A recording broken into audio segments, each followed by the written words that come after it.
August অভ্যুত্থানের পরে জনগণের চাওয়া অনুযায়ী এই অন্তর্বর্তীকালীন সরকার ক্ষমতায় এসেছে, কিন্তু ক্ষমতায় আসার পরেও তাদের যে অগ্রাধিকার হওয়ার কথা ছিল এই জুলাই আগস্ট হত্যাকাণ্ডের বিচার করা, আহত ব্যক্তিদের সুচিকিৎসা ব্যবস্থা করা এবং শহীদ পরিবারের যথাযথ পুনর্বাসন করা, সেই কোনো কার্যক্রমই কিন্তু আমরা এই অন্তর্বর্তীকালীন সরকার থেকে পাই নাই। আমরা দেখছি অন্তর্বর্তীকালীন সরকার ব্যস্ত রয়েছে গণপরিষদ নির্বাচন তারা দেবেন কিনা, তারা ব্যস্ত রয়েছেন, তারা সেই নতুন রাজনৈতিক দল গঠনে তারা ব্যস্ত রয়েছেন, কিন্তু জনগণের যে আকাঙ্ক্ষা, সেই যে পতিত স্বৈরাচার আওয়ামী লীগের নেতাকর্মী যারা এই হত্যাকাণ্ডে জড়িত ছিল, যে সকল প্রশাসনের যে সকল ব্যক্তি এই হত্যাকাণ্ডে জড়িত ছিল, তাদের যে বিচার, সেই বিচার এখনো পর্যন্ত তারা করতে ব্যর্থ হয়েছেন।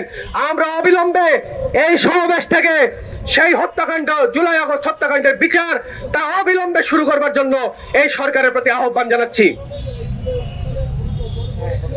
আমরা আগামী দিনে আমাদের যে দাবি দেওয়া, সেই দাবি দেওয়া যদি মেনে নেওয়া না হয়, আগামী দিনে আমরা দুর্বার গণ আন্দোলন গড়ে তুলব।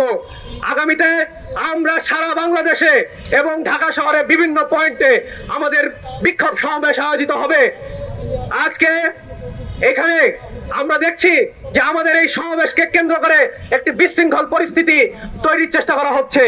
আমাদেরকে গতকাল থেকে গোয়েন্দা সংস্থা থেকে বারবার করে ফোন দিয়ে বলা হয় যে আমরা যেন এই কর্মসূচি সংক্ষেপ করি, পালন না করি। আমরা বলতে চাই, ভয়ভীতি দেখিয়ে, হামলার ভয় দেখিয়ে আমাদের দমিয়ে রাখা যাবে না। সংগ্রামী বন্ধুগণ, আজকে আমাদের যে সমাবেশ, সেই সমাবেশ থেকে আমরা দাবি জানাই অবিলম্বে জুলাই আগস্ট হত্যাকাণ্ডের বিচার করতে হবে, অবিলম্বে মব ভায়োলেন্সে যারা নিহত হয়েছেন তাদের বিচার করতে হবে। আওয়ামী লীগ আমল থেকে এই অন্তর্বর্তীকালী সরকার আমলে যে হত্যা, খুন, ধর্ষণের ঘটনা ঘটেছে তার যথাযথ বিচার করতে হবে।